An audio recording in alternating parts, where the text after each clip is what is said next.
नौटंकी आणि खोटारडेपणा आपल्याला नकोय।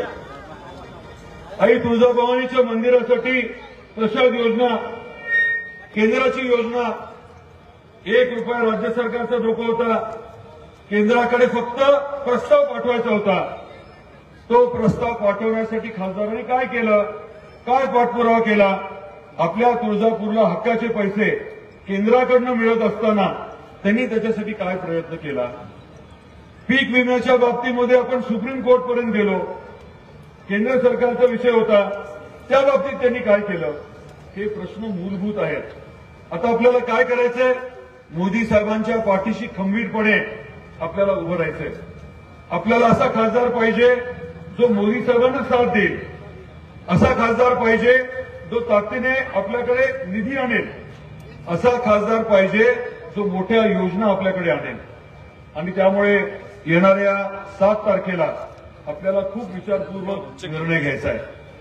आदरणीय मुख्यमंत्री एकनाथरावजी शिंदे साहेब, आपले उपमुख्यमंत्री देवेंद्रजी फडणवीस साहेब आणि आपले दुसरे उपमुख्यमंत्री अजितदादा, आदरणीय अजितदादा पवार साहेब, या सर्वांच्या मार्गदर्शनाखाली महायुतीचं सरकार आता चाललंय। राज्यामध्ये आपलं महायुतीचं सरकार आहे, केंद्रामध्ये मोदी साहेबांचं सरकार आहे। आता येणारं केंद्राचं सरकार कोणाचं राहणार आहे? फिर एक बार सगळ्यांना स्पष्टपणे माहिती आहे। आणि त्यामुळे केंद्र सरकारचा निधी आणण्यासाठी, योजना आणण्यासाठी आपल्याला महायुतीचा उमेदवार हा खासदार म्हणून पाठवायचा आहे। अर्चनावत आपण ओळखता, आपल्याला काही त्या बाबतीत मी जास्त बोलणं गरजेचं असं मला वाटत नाही, परंतु एवढंच मला आपल्याला सांगायचं आहे की अतिशय प्रामाणिकपणे आपल्या अडचणी सोडवण्याचा आमचा जो प्रयत्न आहे त्याला आपल्या माध्यमातून अजून बळ मिळणं मला अपेक्षित आहे। मोदी साहेब नेहमी म्हणतात सबका साथ, आणि त्याच्यापुढे काय म्हणतात? सबका विश्वास, आणि त्याच्यापुढे सबका प्रयास।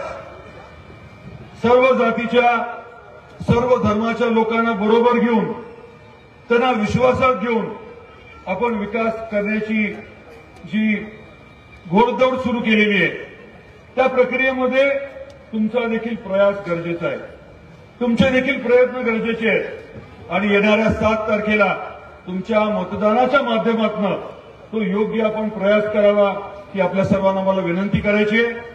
आपली सडसड विवेक बुद्धी स्मरून आपण योग्य निर्णय घ्याल याची मला पूर्ण खात्री आहे। आणि आपला योग्य निर्णय म्हणजे काय असणार आहे? आपलं चिन्ह काय आहे? आपल्या सर्वांना माझी हीच विनंती आहे की घड्याळाच्या समोरील बटन दाबून आपण महायुतीच्या उमेदवारांना प्रचंड बहुमताने निवडून द्या। आपली सेवा करण्याची, ताकदीने आपल्या भागामध्ये विकास करण्याची संधी द्या, हीच विनंती करतो आणि थांबतो। जय हिंद, जय महाराष्ट्र।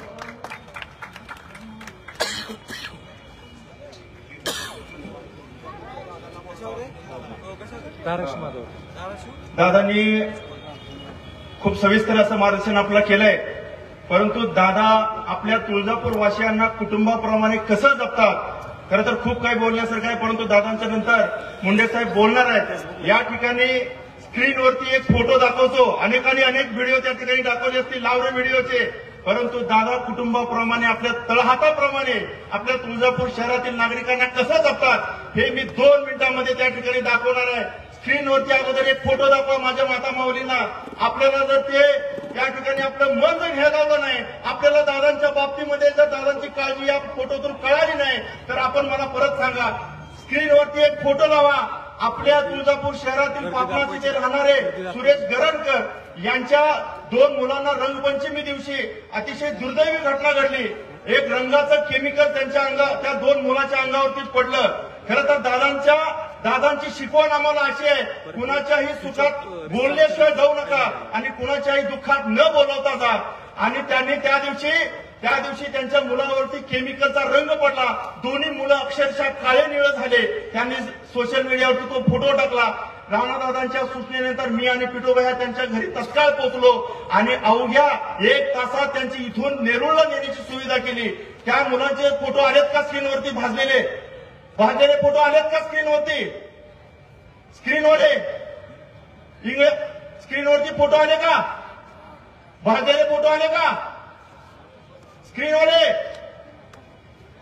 त्या मुलांना बघितले का माता माऊलीनो मागे बघितले का फोटो. आता त्यांचा इलाज त्यांना नेरूळ इथे करून दादांनी कशा पद्धतीने आणला आणि ती 2 मुलं सुंदर मुलं जसंच्या तशा कशी झालेत. मी व्यासपीठावरच्या मुलांना आणि त्या कुटुंबाला बोलवतो आपण व्यासपीठावरती या आणि दादांनी त्यांचा इलाज कसा केला स्वतःच्या मुलांप्रमाणे कुटुंबातल्या मुलांप्रमाणे त्यांना कशा पद्धतीने आहे कसं त्यांचा चेहरा केलाय आहे कसं त्यांना करून आणलंय ही छोटीशी झलक तुम्हाला या ठिकाणी दाखवायची आहे. मी गरजकर कुटुंबाला विनंती करतो तुम्ही व्यासपीठावर या. मी गरजकर कुटुंबाला विनंती करतो आणि त्या मुलांना विनंती करतो माझ्या माता माऊलीनो दादांचं कार्य फक्त एका या घटनेनं मला तुम्हाला दाखवायचंय. एक छोटीशी घटना नाही या घटनेतून अनेकांचं मन हरवलं होतं. सोशल मीडियावरती त्यांनी फोटो टाकले होते. अवघ्या क्षणार्धात पिठूभैया आणि मी त्या ठिकाणी पोहोचलो. स्वतःच्या गाडीमध्ये त्यांना तेरणा इथं पोहोचवलं आणि त्या मुलांना 8 दिवसामध्ये आहे तसं करून या ठिकाणी आणलंय. हे दादांचं काम आहे. मी या मुलांना आपण पहा माझ्या माता माऊलीनो समोर या मुलांना आपण पहा ही मुलं आहे कशी परत एकदा सुंदर झाले. आपण उठून जाण्यासाठी टाळ्या वाजवा. आपण या मुलांना आशीर्वाद द्या आपण या मुलांना आशीर्वाद द्या. आपण असं काम करणाऱ्या अर्चना ताईंना आशीर्वाद द्या राणा दादांना आशीर्वाद द्या. एवढीच विनंती मला करायची आहे. आई राजा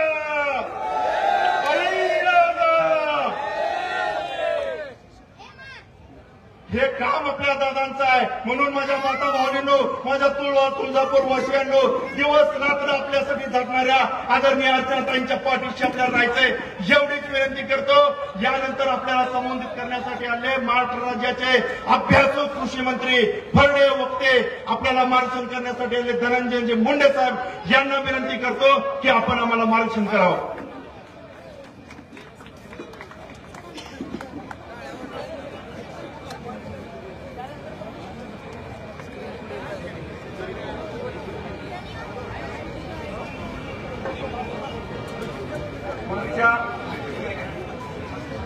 मागे बसणाऱ्या माता माऊलीला विनंती आपण बसून घ्या. मुंडे साहेब आपल्याला मार्गदर्शन करणार आहेत. आपण बसून घ्या आपल्याला विनंती आहे.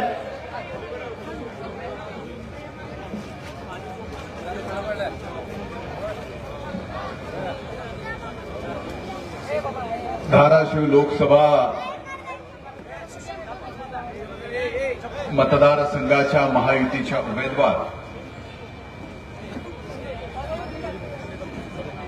सन्माननीय सो अर्चनाताई राणादादा पाटील यांच्या प्रचाराच्या निमित्तानं आई तुळजाभवानी होत असलेल्या या जाहीर सभेला उपस्थित या भागाचे लोक राणादादा पाटील माननीय सुनीलजी चव्हाण महेंद्रजी दुर्गुडे अनिलजी खोचरे शुभम कदम अमरराजे कदम अर्चनाताई गंगने बबलू सूर्यवंशी विक्की घुगे संतोष बोबडे अमित शिंदे व्यासपीठावर महायुतीचे भारतीय जनता पार्टी राष्ट्रवादी काँग्रेस पक्ष शिवसेना मनसे रिपाई रासप सर्व घटक पक्षाचे सन्माननीय नेते आणि याच्या या विशाल जाहीर सभेला प्रामुख्याने उपस्थित असलेल्या सर्वाधिक संख्येने माझ्या माय मावल्या वडीलधारी मंडळी उत्साहात असलेल्या माझ्या तरुण भावांनो आणि इथं उपस्थित पत्रकार मित्रांनो,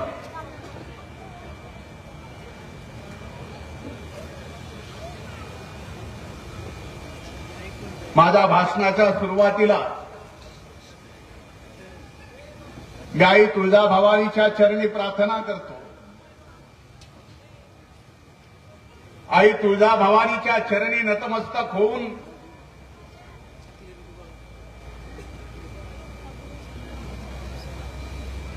येणाऱ्या 7 तारखेला या धाराशिव लोकसभा मतदारसंघातील मायबाप जनतेला या भागाचं खासदार म्हणून अर्चनाताईंना निवडून द्यावं अशी सद्बुद्धी आई भवानी या ठिकाणी देवो ही ईश्वर चरणी प्रार्थना करतो, तुळजा भवानी चरणी प्रार्थना करतो. खरं तर राणादादांनी भाषणात मुद्दे मांडताना सांगितलं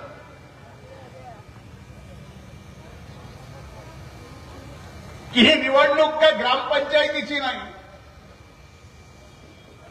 ही निवडणूक नगरपालिकेची नाही, नगरपंचायतीची नाही, पंचायत समितीची नाही, जिल्हा परिषदेची नाही, विधानसभेची नाही. ही निवडणूक आहे देशाची. आणि अशा देशाची जी जगात सर्वात मोठी लोकशाही असणारा देश आहे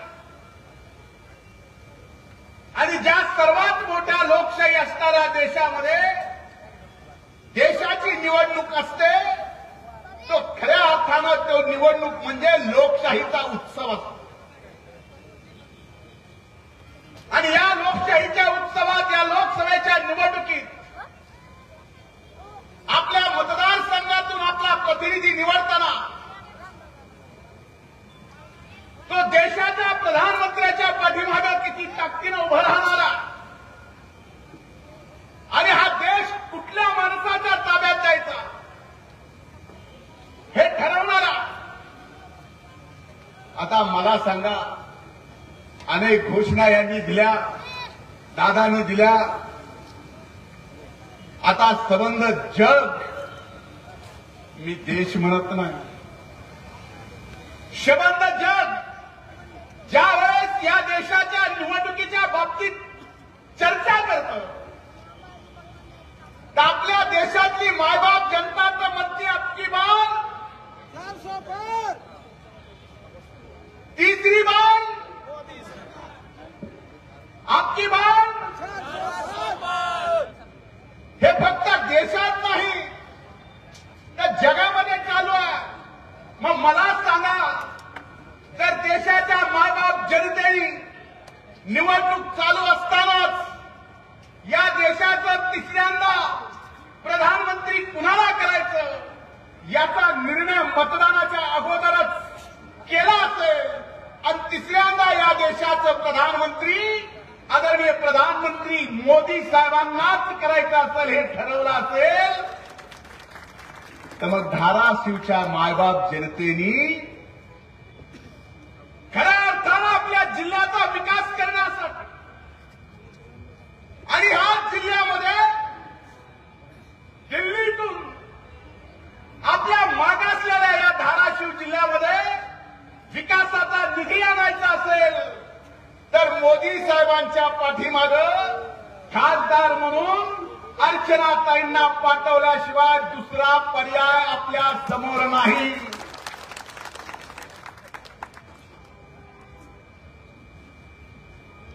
मी आभार मानतो दादा आपले आणि आई भवानीच्या समोर ज्या चौकामध्ये भाषण होत आहे त्या चौकामध्ये अनेक मान्यवर महाविकास आघाडीच्या नेत्यांची सुद्धा भाषण. मी आभार यासाठी मानतो की 2019च्या निवडणुकीचा निकाल विधानसभेचा लागत होता. निकाल लागला त्यावेळेस युती म्हणून लढणाऱ्या भाजप आणि शिवसेनेला या राज्यातील जनतेने बहुमत दिलं आणि बहुमत दिल्यानंतर जे काही प्रकार घडला त्या उभ्या महाराष्ट्राने पाहिला. जे व्हायचं नव्हतं ते झालं. त्याच्यामुळं सर्वात मोठं जर या महाराष्ट्रात कुठलं नुकसान झालं असेल तर मागच्या 7-8 दिवसामध्ये उरलेल्या तुटपुंजा शिवसेनेचे जे काही कार्याध्यक्ष म्हणून इथं येऊन सभा करून गेले, त्यांच्या प्रत्येक भाषणात कुलस्वामिनी तुळजाभवानीचं नाव असतं. 2.5 वर्ष ते मुख्यमंत्री होते आणि दुर्दैवानं त्यांच्या मंत्रिमंडळात 20 लोक होते. पण 2.5 वर्षात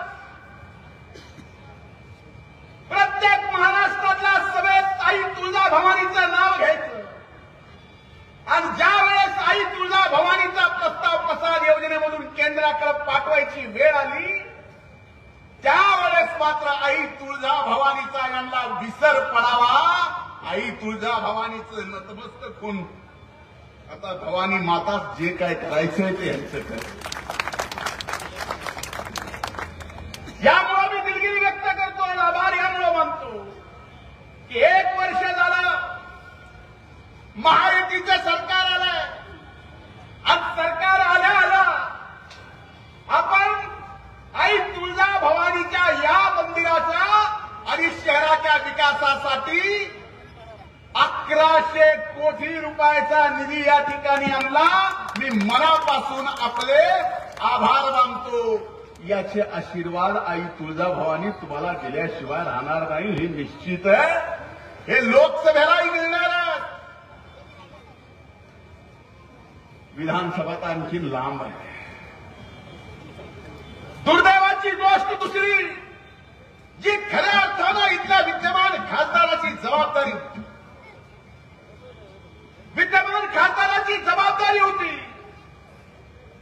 अरे मागच्या 2014च्या त्या काळामध्ये मोदी साहेब प्रचाराला आले. रेल्वेला जोडून देण्याच्या संदर्भामध्ये एक साधं पत्र तुम्हाला 10 वर्ष खासदार म्हणून या तुळजापूर नगरीला रेल्वेच्या नकाशावर आणण्यासाठी एक पत्र देता आलं नाही.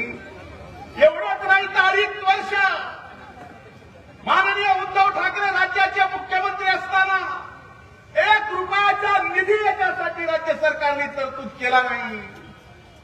एकदा का आई भवानी कोपली र कोपली बाबा, भल्या भल्याचं नीट करते.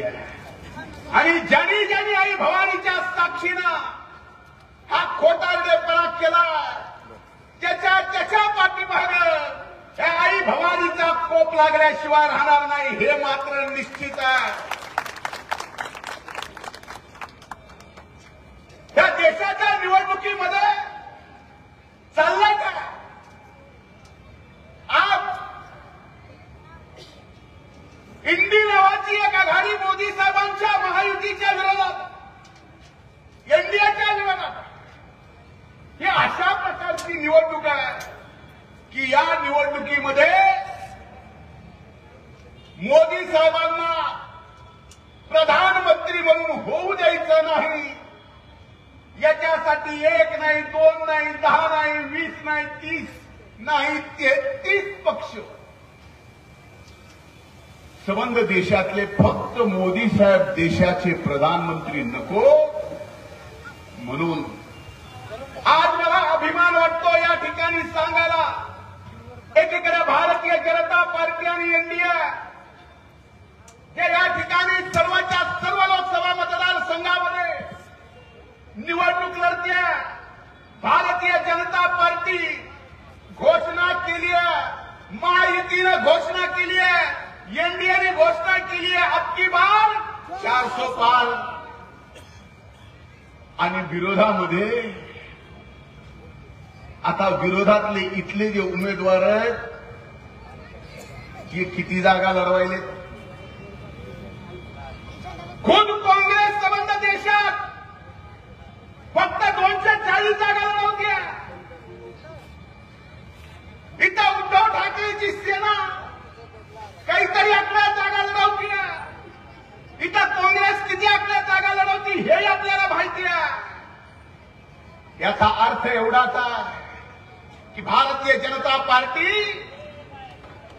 एनडीए, राष्ट्रवादी काँग्रेस, शिवसेना एकत्रित येऊन 400 पारचा विचार करतीये आणि काँग्रेस मात्र अब की बार जम गया तो 50 के पार.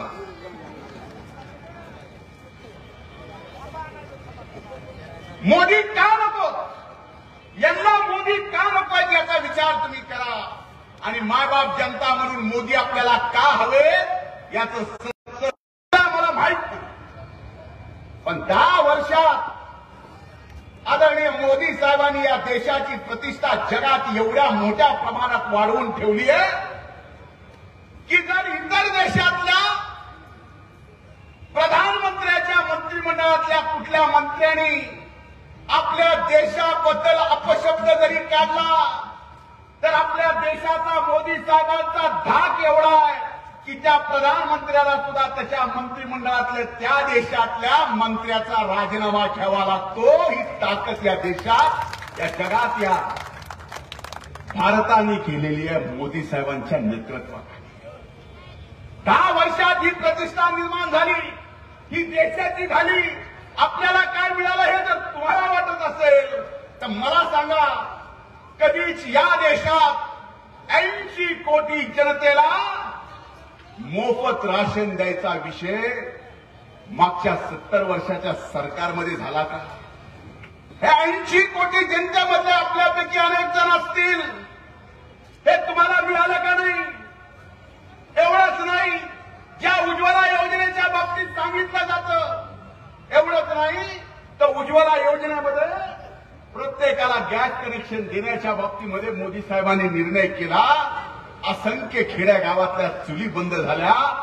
गॅसमुळे आमच्या मायमाऊलींचं आरोग्य चांगलं राहिलं. शेतकऱ्यांसाठी काय केलं म्हणून विचारलं जातं. अरे कधी कुणी विचार केला नव्हता 70 वर्षात या मायबाप शेतकऱ्यांचा. या कृषी विभागाचा या राज्याचा मंत्री म्हणून मला अभिमान वाटतो सांगायला की 16 हप्ते वर्षाला 6,000 प्रमाणे पीएम किसान सन्मान योजनेतून भले 4 महिन्याला 2,000 का होईना पण 6,000 रुपये वर्षाला शेतकऱ्याच्या आणि या महाराष्ट्रातल्या 1 कोटी खातेदार शेतकऱ्यांच्या खात्यामध्ये मोदी साहेबांचे जमा होतात. सांगायला अभिमान वाटतो. आम्ही महायुतीत गेलो, कृषी मंत्रालय माझ्याकडे आलं. मोदी साहेबांच्या नावाने जर केंद्र सरकार शेतकऱ्याला 6,000 रुपये देत असेल तर मीही शेतकऱ्याचा पोरगा आहे. आदरणीय एकनाथराव शिंदे साहेब, देवेंद्र भाऊ दादांच्या नेतृत्वाखालच्या या सरकारमध्ये महाराष्ट्र सरकारने सुद्धा निर्णय केला की शेतकऱ्याच्या खात्यात मोदी साहेबांचे 6,000 जात असतील तर महाराष्ट्राच्या महायुतीचे सरकार सुद्धा शेतकऱ्याला 6,000 रुपये अधिकचे देणार. वर्षाला 12,000 रुपये शेतकऱ्याच्या खात्यात ह्या 10 वर्षात मोदी साहेबांनी दिले. याच्या अगोदर कोणी दिलं? मग आपल्याला मिळालं नाही. आज मला सांगा, शेतकऱ्याच्या शेतीमालाच्या भावाच्या संदर्भात आज चर्चा केली जाते. कृषी मंत्री म्हणून आमच्यावरती सोयाबीनचे भाव कमी झाले, कापसाचे भाव कमी झाले म्हणून आरोप केले जातात. मी आजच्या या आई भवानीच्या चरणी नतमस्तक होऊन या राज्याचा कृषी मंत्री म्हणून जबाबदारीपूर्वक वचन देतोय की आचारसंहिता संपल्यानंतर सोयाबीन आणि कापूस उत्पादक शेतकऱ्यांना भावांतरमध्ये 4,000 कोटी रुपये शेतकऱ्यांना. आचारसंहिता संपली की 2 हेक्टरी सोयाबीनला 5,000 रुपयाप्रमाणे आणि क्विंटली का हेक्टरी द्यायचे कापसाचं ते ठरायचे. आचारसंहितेनंतर आमची अवलाद शेतकऱ्याची आहे. आम्ही शेतकऱ्यासोबत कधी बेईमानी करू शकत नाही. आणि अभिमान वाटतो सांगायला की या देशामध्ये एकमेव महाराष्ट्राचं असं सरकार आहे की ज्या सरकारने शेतकऱ्यांसाठी 1 रुपयामध्ये पीक विमा योजना आणली. आपल्या खिशातला रुपयाच गेला. आपल्या खिशातला रुपया गेला, पण 25% होईना. आचारसंहिता संपल्यानंतर अंतिम विमा मिळण्याचा विषय सुद्धा होईना. जे काय मिळेल ते या राज्य सरकारने 1 रुपयात शेतकऱ्याला दिले. जे मिळेल ते वेगळं, जे भावांतर आहे 4,000 कोटीचे ते वेगळे आणि अनुदानाचे पैसे सुद्धा वेगळे. हे एवढं सगळं आपल्याला मिळालं. हे 10 वर्षात मिळालं. आज तुम्ही पहा, 10 वर्षापूर्वीचं तुळजापूर, 10 वर्षानंतरचं आजचं तुळजापूर, 10 वर्षापूर्वी तुमच्यापैकी अनेक जण देश फिरत होते, ती देशाची अवस्था, आणि आज 10 वर्षामध्ये आपण फिरत असताना या देशाची प्रगती झाली का नाही हा प्रश्न मी तुम्हाला विचारतो. झाली का नाही?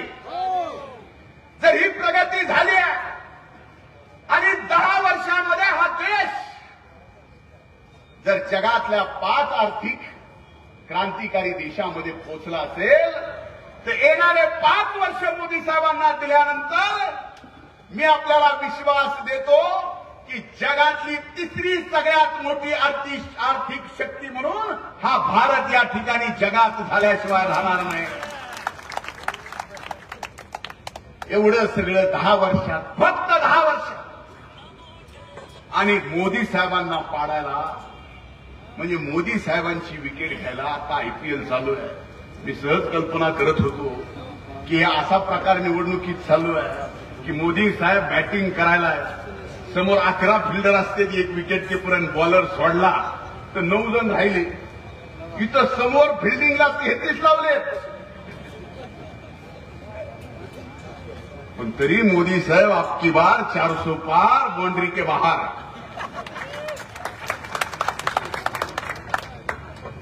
त्यामुळे मोदी साहेब जर निश्चित येणार असतील आणि हे जर देशाने ठरवलेलं असेल, तर माझा प्रश्न हा आहे की ज्या इथल्या विद्यमान खासदारांनी वारंवार धाराशिवच्या मायबाप जनतेला फसवलं, आई तुळजाभवानी मातेला फसवलं, एवढंच नाही तर या धाराशिव जिल्ह्यातील माझ्या असंख्य तरुण भावांना फसवलं.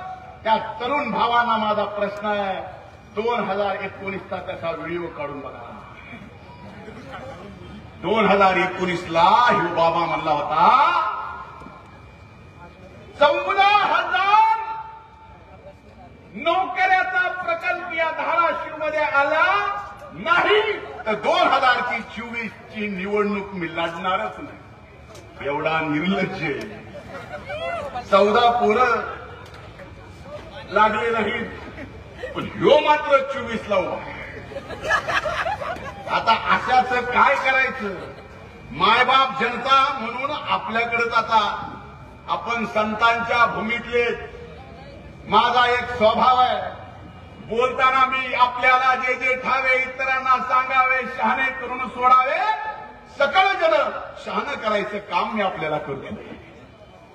म्हणून हात जोडून विनंती आहे, अशी संधी पुन्हा येणार नाही. जगभरामध्ये भारत पुढे जातोय. भारत जर विश्वामध्ये 3री आर्थिक शक्ती म्हणून पुढे जाणार असेल, तर त्या भारताच्या विकासासोबत या मागासलेला, मराठवाड्यातला मागासलेला धाराशिव जिल्हा पुढे जायला नको, जायला पाहिजे का नाही? मग जायला जर पाहिजे तर मग आपला खासदार सुद्धा मोदी साहेबांच्या पाठीमागे असणारा पाहिजे, निधी केंद्रातून येणारा पाहिजे. प्रसाद मधून आपल्याला 5-10 जसं काशी विश्वेश्वर मोदी साहेबांनी अद्भुत करून टाकलाय, जे उज्जैनचं महाकालेश्वर अद्भुत करून टाकलंय, अयोध्येचं राम मंदिर अद्भुत करून टाकलंय. आई तुळजाभवानीचा इतिहास आपल्या सगळ्याला माहिती आहे. 3 शक्तीपीठापैकी एक शक्तीपीठ आहे. या शक्तीपीठानं एवढं मोठं काम केलंय की हिंदवी स्वराज्य उभं करण्यासाठी आई भवानीची तलवार छत्रपती शिवाजी महाराजांना दिली आहे. तर या देशातलं सर्वात अभूतपूर्व मंदिर मोदी साहेबांच्या नेतृत्वाखाली येणाऱ्या 5 वर्षात प्रसाद योजनेमधून आई भवानीचं पाहायचं असेल, तर मोदी साहेबांना समर्थन करणारा खासदार म्हणजेच माननीय सो अर्चनाताई राणादादा पाटील यांचं चिन्ह आहे खड्याळ. खड्याळच्या समोरचं बटन दाबून आपल्याला या ठिकाणी त्यांना अभूतपूर्व विजय करायचा. एखाद्याला किती मस्ती असावी,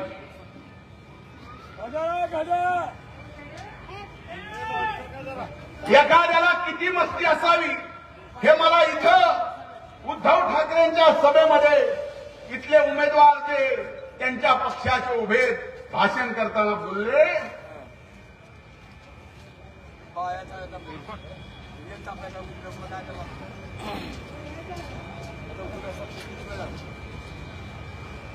की म्हणजे मोदी जरी इथं आलं मला पाडायला तर मी पडू शकत नाही. अरे इथं मायबाप जनताच तुला पाडायला समर्थ आहे, तू कशाला मोदीच्या नादाला लागतो? जगातला भराभरा देशाचा प्रधानमंत्री मोदी साहेबांच्या नादाला लागला, तू इथलं शेंबडं नादाला लागायला लागला.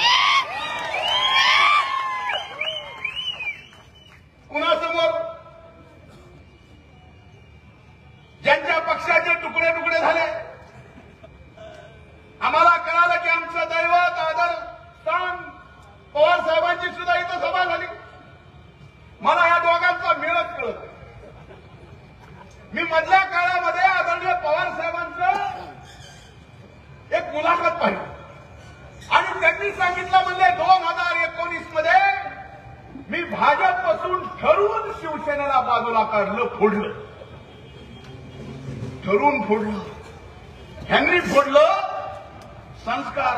आता भाजपने उद्धव ठाकरेची अख्खी सेना फोडली म्हणजे आम्ही काय झालो? कमाल आहे.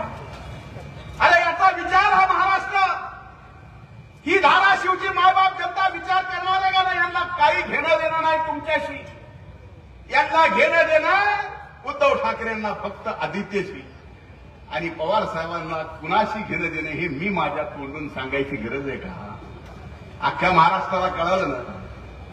हा अरे तुमच्या मनात थोडा जरी